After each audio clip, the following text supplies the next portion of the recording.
It's the story of a Boston cop, Mel Gibson, who has a Boston accent only on like pack and cap. That's all he could do. That was it. That was the extent of his big Boston accent. So anyway, Gibson early in the movie, he has like a daughter in her early 20s maybe, and she comes home. There's clearly something wrong with her. She's not telling him something. She's sick, and I don't think we're betraying anything. They give this away in the trailer. She's murdered, shot. In rather dramatic fashion, standing next to Gibson on their porch of their home in Boston. And the presumption, since he's a longtime homicide investigator, that obviously this was somebody gunning for him. They were standing right next to each other, and the assailant called out the family's last name before firing the fatal shots. Gibson, through his investigation, becomes convinced that his daughter might have been the target. She worked for a shady nuclear waste, nuclear weapons, weapons company, something along those lines. It was definitely shady with Defense Department contacts, and the story sort of evolves from there in Mel Gibson's search to find out who really killed his daughter and dealing with the sort of rather significant conspiracy to cover it up.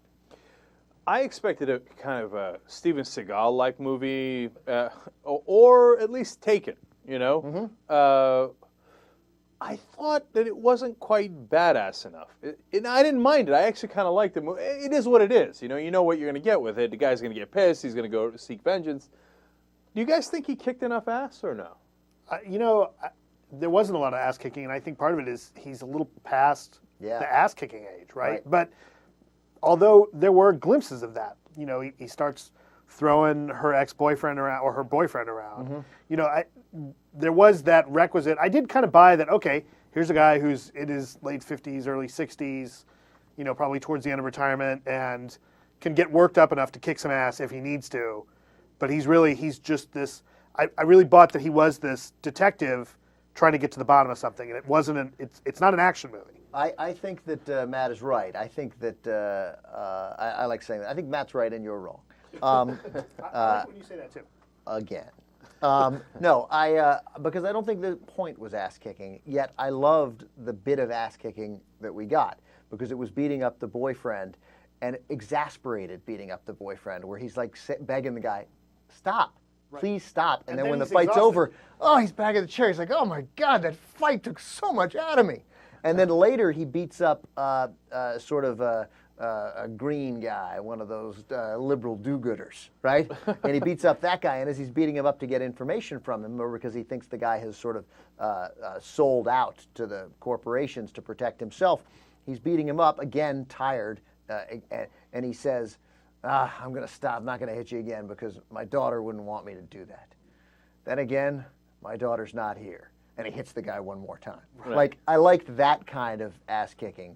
And he outsmarted guys a couple of times. He outsmarted the bad guys a couple of times, escaped through a bathroom window, and then ended up sort of tailing the people who were tailing him. I thought that was sort of, I liked that part of it. And I agree, because he, Taken, which I liked very much last year, which was a fun movie, the why that worked as an action movie, because the entire movie you were like, Liam Neeson's kicking ass. Like, you don't expect Liam Neeson to kick that. Right. If Mel Gibson at age 58 playing a guy in his upper 50s were kicking ass, you'd have been like, come on. He's too old. Look at his face. Right. He hasn't had a lead role in 7 years, and he looks weathered. Right. This is why they've recast Mad Max, because he's getting past being able to be Mad Max, right? Yeah. Mad Max would be driving he's now irritable 40 Max. miles an hour with a hat on, looking through the steering wheel, right? So, I mean, that being said, like, the movie kind of works as this, you start thinking it's this police procedural, like it's the story of how this guy's going to get to the bottom of it. But there's so much more to it than that. And I kind of dug it. I like that. You know that there's something wrong with the corporation because Danny Houston is running it. Right. And so, okay, that's the villain. Yeah, who's going to play a good guy. Right, exactly. Right. So, Ben, let's go to that then. Did you follow the whole plot, and did you feel... No. No? No, not at all. I had a lot of trouble figuring out what was going on. But it also had something that, like, Taken didn't have, and it's why I actually like this movie more than Taken. And I liked Taken, and Taken grows on me, too. But this has an actor named Ray Winstone in it, and everything's better that he's in. He's awesome. The British guy, The right? British guy. Yeah. He's like a British Tony Soprano.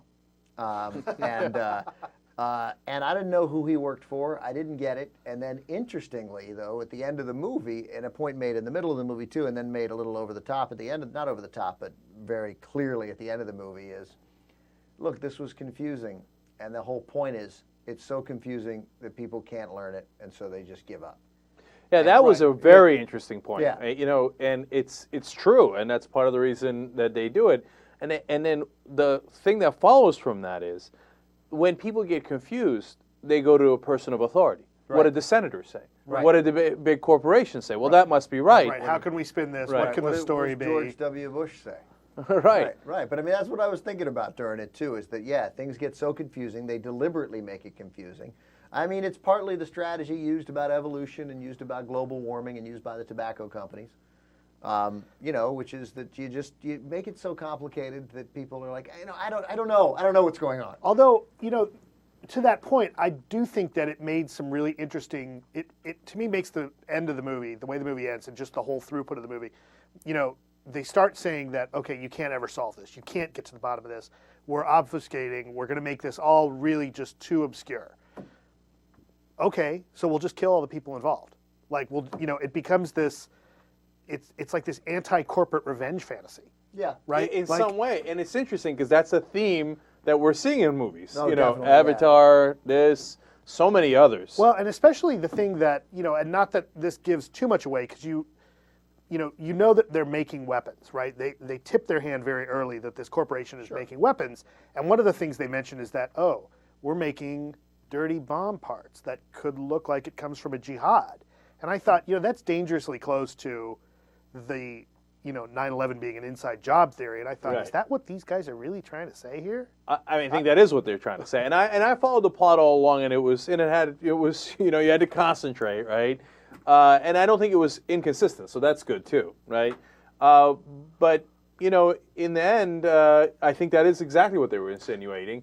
So, but it's a movie. It's a movie. I got none of that. I didn't get a second of that. Oh, really? Yeah. I mean, I think they thought that, that the ties between corporations and big government are dangerous and so big, and that enables them to get away with the worst things, and then the power to obfuscate the situation. Right. But I never got it. Yeah, no. They were building a dirty bomb, and the whole point was, why are they building a dirty bomb here? And so the idea is, our government is going to use a dirty bomb for what? And plant it somewhere. Right, to plant it somewhere. Right. But I didn't take it to a 9/11 thing. It's based on a 1985 British BBC miniseries. Right, which Martin Campbell had worked on. Right. And actually, I'm now curious to go back and check that miniseries. I would love to check that out. And by the way, Martin Campbell directed Casino Royale, and it didn't have the same sort of pacing of Casino Royale. Right. I thought it dragged in times that kept it from being outstanding, but look, that's pretty obvious. I really enjoyed this But Martin movie. Campbell's a great director, and in a lesser, in the hands of a lesser director, it could get really talky. It could have got really, ham-fisted, and although there's those elements that could happen in that script, he keeps it moving along. And again, you feel like, when you see the conversations between Mel Gibson and Brendan Gleeson, it's the gravel-voiced conversations. Who can have the more gravel voice? But you get from both these guys, okay, we can't get to the bottom of this. Let's just start killing everybody. Mm-hmm. Right. But you almost. I mean, I hear you on that point. But you guys almost talked me up from the score I was going to give it. But I'm sticking to my guns. Just in the end, not bad. 6 out of 10. What do you think? Yeah, I mean, I got to correspond it to what I think in my head. I think I'm going to give it a B+. I'm going to give it an So you 8. Like it? You like it? 8. I liked it. I mean, it definitely helps that it comes out at a time when every other movie totally blows. So, if this movie comes out in the summer, maybe it's only a 7. But right now, it feels like an 8. The critics were really mixed on this, and the tomato meter is at about 51, 52%. So I was expecting it to be a little bit worse than I really enjoyed it. So I'm going to give it a 7.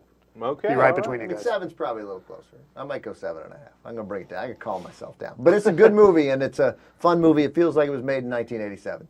Yeah, absolutely. And you know what? In a good way. In a good way. And by the way, Edge of Darkness, also a 1943 movie directed by Louis Milestone, and this is not in any way the same movie. That's got Nazis. And not a bad return for Mel Gibson.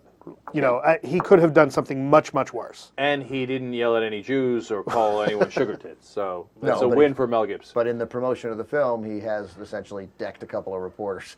Yes, that's true.